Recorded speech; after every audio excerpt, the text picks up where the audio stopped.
Why do the Boro look so brilliant under Kim Helberg? How you're doing? Welcome back to Where the Boro Walk. Finally, the green kit curse is over. We've got lots to chew over this week on our episode following that demolition of Hull at the MKM. Coming up this week then, just who impressed in that 4-1 victory on Friday night. Plus, we're also talking about what's our favourite injury time winner that the Boro have ever scored. We're looking at that World Cup draw. Who for the Boro do we think is going to star in next summer's World Cup? And we're up to letter I in our A to Z of Middlesbrough heroes. Who gets in for you? Bit of a tricky one this week. Hope you're doing well. My name's Mark. I'm a neutral that does all Championship podcasts, and this is our Middlesbrough output with 4 up-and-coming fantastic journalists in Sean, Jonathan, Sarah and Craig, who last week had a bit of a ding-dong over who got in for H. Hopefully, the letter I is a lot more straightforward for us. Stay tuned to the end of this particular one. But more important things to get to, Sean.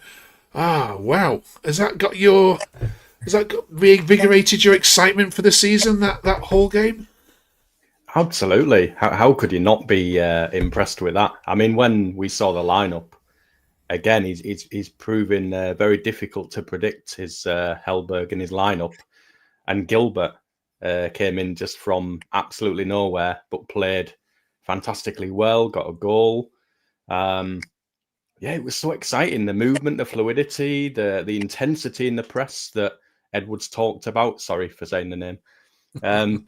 But it didn't really materialise in the way that he spoke about. But yeah, fantastic. It's hard to remember a better half of football from us, to be honest.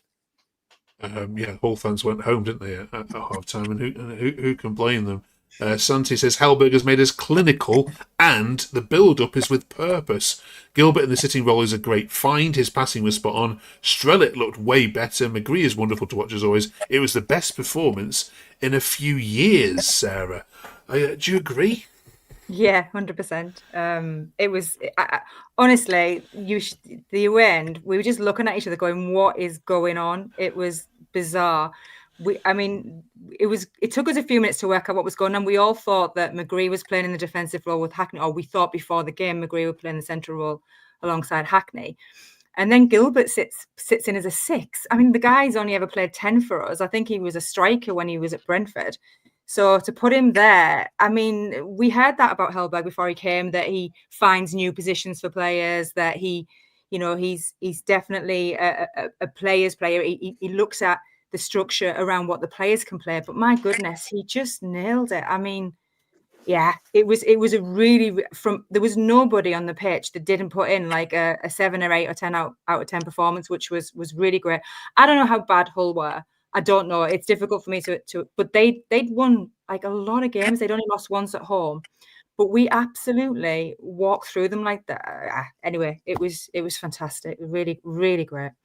Yeah, they do have the second worst defence in the league after Sheffield Wednesday, just to caveat it a little bit. But there we go. Not to ruin your party. Jonathan, let's talk about the main man then, Showa. Yeah. 1 goal, 1 assist, player of the match award. Rob says, I think he's probably a bit late to take over Rice's spot next year, but we could have him in over Bellingham. Just how good was Alex Gilbert? Well, yeah, he's a lot of people's man of the match, wasn't he? So Hackney got a lot of the votes, but I think the Boro gave him player of the match. So I think the fans did too. So you got it. I mean, he said it himself in the interview afterwards, didn't he? So he's been on the sideline. He wasn't even in the squad. And then he gets picked. And Hellberg's done what he said he was going to do. You know, you do well in training. I like the look of you. You're going to get a chance. And that's got to be great for the players to see. So, and then not only did he get picked, he then puts a performance in, which you're like, bloody hell. Because one of the things I'm always mindful of is when players come back from injury or new players in the squad or someone who's not played for a while, you think, oh, bloody hell, it's going to take you 4 or 5 games to get up to speed. This fella was all over it. So hats off to him. I've got to say, he was fantastic for considering how long he's been out, and he took his chance. And hopefully, it'd be interesting on Tuesday whether he starts again or whether Brown comes in. I'm intrigued now. So it's and I like the fact that Sarah was saying before the game, we didn't know where people were going to play, and I think that worked in our advantage for Hull as well. Hull had no idea how to prep for us, so that we didn't know ourselves. You know, we kind of had a glimpse of it at Derby. But we saw it for ourselves. And when Gilbert's name popped up, everyone was surprised. So, good play. Fair play to him. And fair play to the manager as well. Good stuff. Yeah, and you've echoed, Jonathan, a point which many have raised on social media, Craig. He's got a bit of a headache in that position now, hasn't he? David Thomas says if he didn't have shirt numbers on, you wouldn't know which of them both collected the ball deep and sprayed forward passes, both tackled great, linked up well. There's a headache now in that centre defensive midfield, starts between Morris, Gilbert and Brown, but it's a good headache to have, yeah. Is that right, Craig, that he's got himself a bit of a problem now? Yeah, absolutely. I mean, Morris kind of was going through a bit of a sticky patch before we came, kind of like he had a great start of the season, but then his form had tailed off.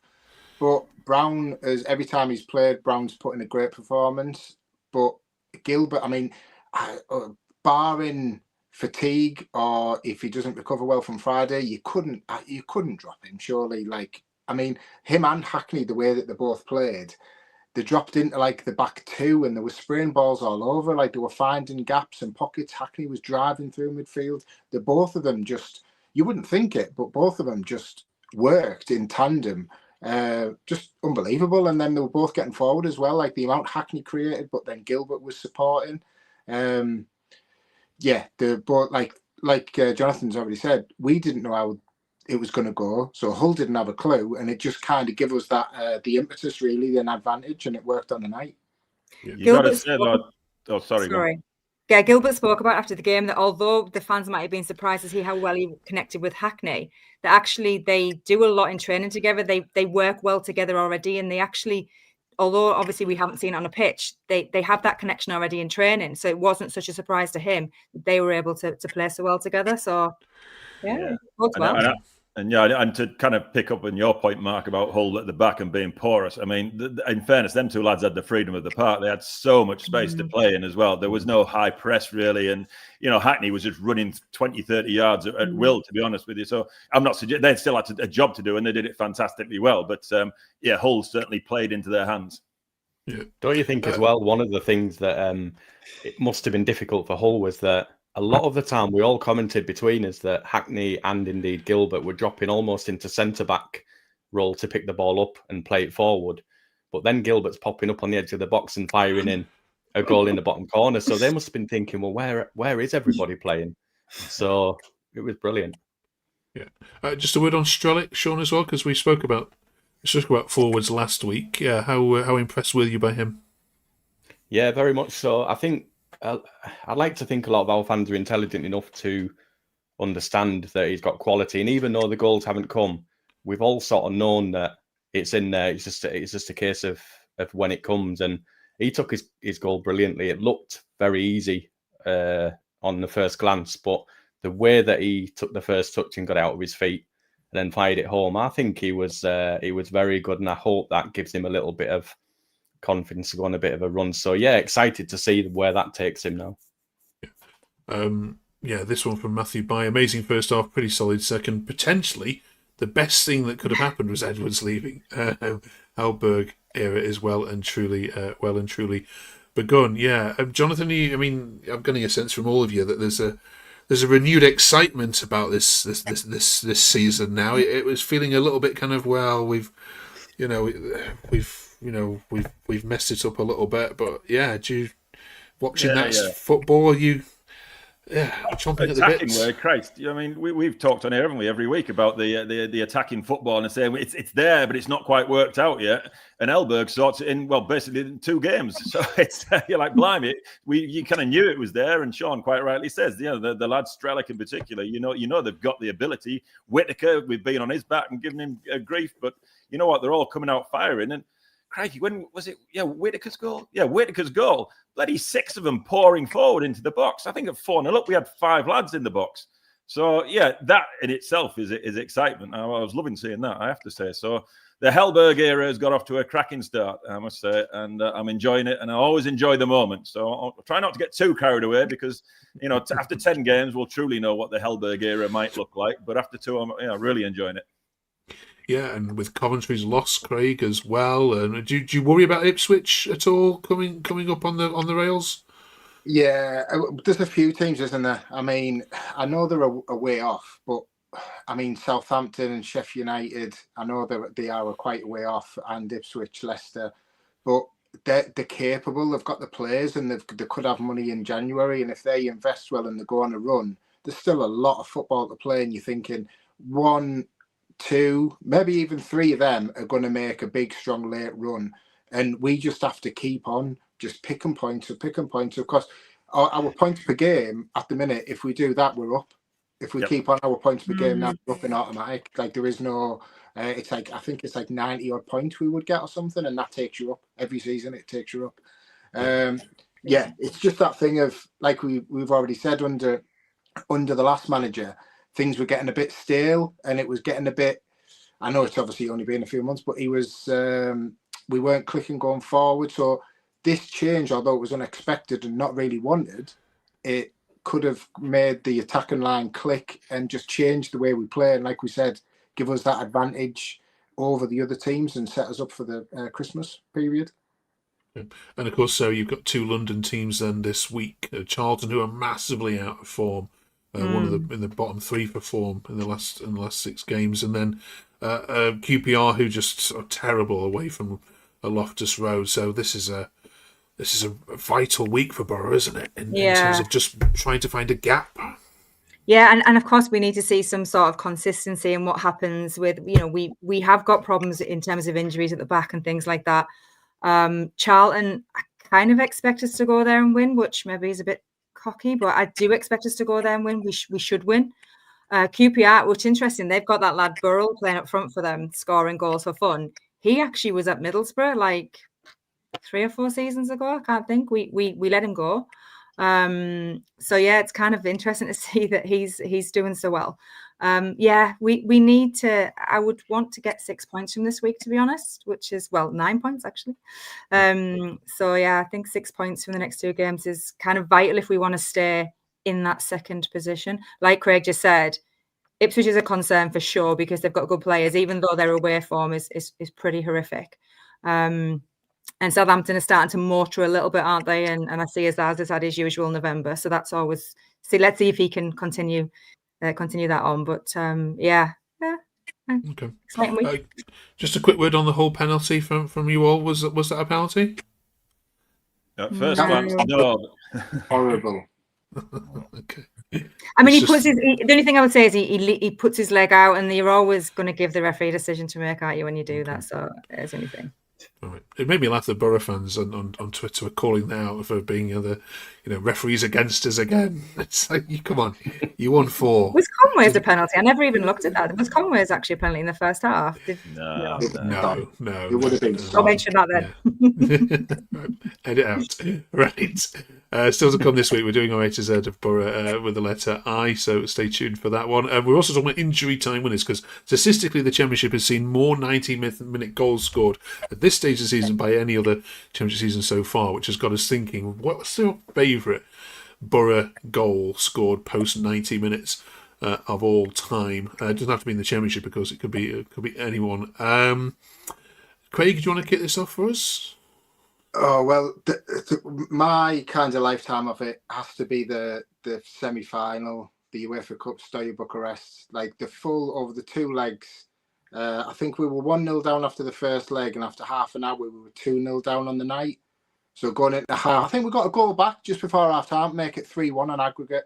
But then Massimo Macaroni popped up the back stick off a down and cross, and like there's a picture of him, and he's literally he's floating about 6 foot in the air, and it bangs in the top corner, and the place goes mad.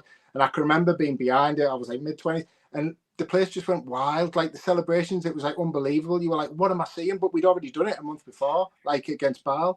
And it was like one of them nights where like it was a Thursday night. I think I ended up in the corner house, like got to celebrate. Like I don't know where, like it was just what a night. And it was like I get goosebumps talking about it now. But just that run, like I don't care about the final because we had them 2 games, but that last minute Macaroni goal in the semi was unbelievable. Anyone beat that?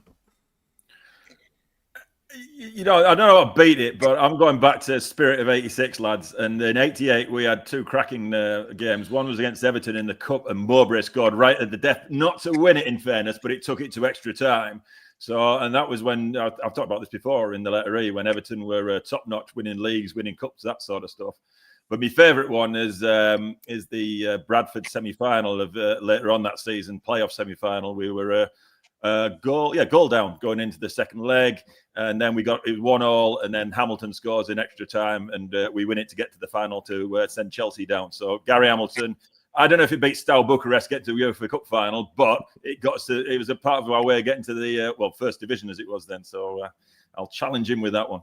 Brilliant. If you're watching this live, by the way, drop us a comment. We'll put some of these out and read them out for you. Sean, Sarah, anything else to add? You don't. Well, I was thinking Can't beat that. The season that we went up, I think it was. Yeah. We seemed to have 2 or 3 that. Well, there was the Reading one. There was Forshaw, wasn't there? Dave Nugent. Didn't he score against Hull? Yeah. And didn't Rhodes do it against Bolton as well? Yes, equaliser. Did he winner or equaliser? I can't remember. I think he got both. Wasn't it 2 late ones? An equaliser, then the winner in injury time. Yeah, he did. I mean, the only other one I was going to point out was not the best game in the world. I think it was the League Cup semi where Hignett scored against Reading as well. I think it was a bit of a tempestuous game, and he got the winner. But yeah. We might get a few in the comments that the Steaua one was at the 89th minute, so at least we've offered up something different if we get panned. Bale was 90th minute. The Basel game was 90th minute as well. We scored a late goal there as well. If we can sneak it in, it's got to be the Steaua one, though. We'll let you. Yeah. As an honourable mention, though, for injury time goals, Johnny Howson scored 5 injury time goals. God. Give it a rest, man. Never. Right. Talking about weird events, last Friday we saw this happen. It was a bizarre World Cup draw I think I've ever seen myself, and that's got us thinking about where will we hear the name Middlesbrough whilst we're watching the World Cup next summer. Who are we likely to be talking about the most, do we think, from our current group of starlets? Sarah, who do you think is going to light up the USA? I don't think we've got any players that are going to light up the USA. I mean, Morris will go. Whether he will start, I'm debating. That will be a debate. Riley McGree will go. Whether Australia have got a tough group, so I don't know. I don't imagine them doing so well. So, but Australia are in the same group as USA, so that'll be a talking point. McGree versus Morris. Yeah, good point. Yeah, I don't know, unless, like the guy said on the post you shared earlier, unless Gilbert makes it ahead of Bellingham, then I don't know really what's going to happen. So let's imagine this, and we've watched Middlesbrough go up on the last day of the season. You're in the Premier League, and then a month later, Sean, do you think England can make your personal best footballing couple of months ever by winning the World Cup, or are we set for more disappointment? It's a really difficult one. It's hard to. I always find the qualifying process kind of a bit flat because we're expected to do really well, and inevitably we do, and we win it. We win the group in style, and we qualify, but we haven't really had the stiff tests yet, and it's still a tough group. It'll be nice to get one over on Croatia because they quite enjoy beating us, don't they? So yeah, I'm excited to see what comes, but. Club first for now. Yeah, I think there's a no in there somewhere. Reading between the lines. Great, can we win it? Sorry, the draw was mad, wasn't it? Because they said I remember the build up and listening to it on radio and stuff and on Sky Sports, and they're going, the way that they've panned it out with the seeds, when as though England are going to get flew right to the semis for nothing, playing nobody, and then we looked and it's well, hang on, if you look on paper, it's Brazil in the quarters, France and something else, and then I'm thinking, God, we have to beat some teams. I know you have to beat some teams anyway to get the final, but I was although the group's a bit crap, the rest of it, it's not easy by any stretch. Yeah. Right, let's switch back to Boro then. More importantly, letter I, please. Hopefully you're going to struggle with this because you found the other letters so darn easy so far. Who's got anything for I? Well, I've got a decent one if you want. I've got Ionopolis. I don't know if anyone else thought of that. But when Middlesbrough first started out, they're an amateur team, and apparently there was a few players that moved across and wanted to create another team, which was called Ionopolis, because they wanted to go professional. And it caused a bit of a divide and a bit of a split. And I think they ended up actually sort of running out of money, and they lost the stadium and stuff, or the ground, should I say. And Middlesbrough went professional shortly after.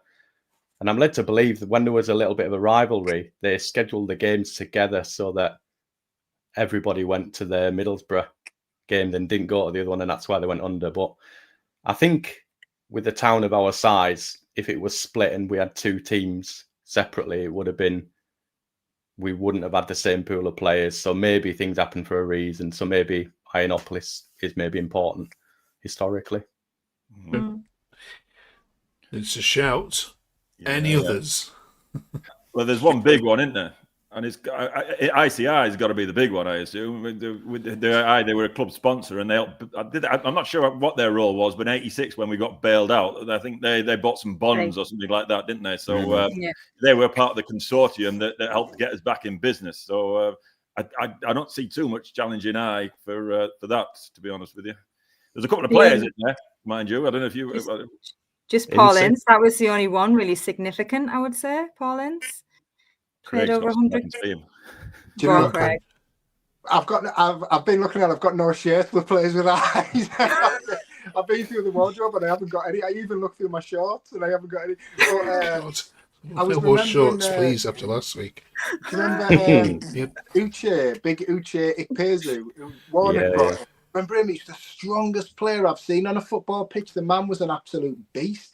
But do you remember Warnock brought him in, and literally he was sat next to him at the press conference. He said, "Excuse me," he said, "We've signed him, but he's not going to start. We're going to bring other players in."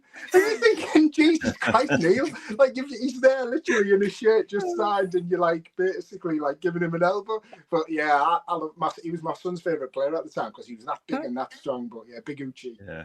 I've got to give a couple of shouts out, right? So there's a lad Bertie and a lad Sean, right? And they're always pitching in when we put up our Boro alphabet on, and they always bring up players, and you're like, oh, bugger, didn't think of him.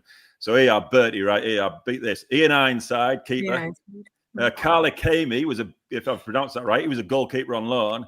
And the best one of the lot, he rivals Howson, I've got to say, Neil Illman.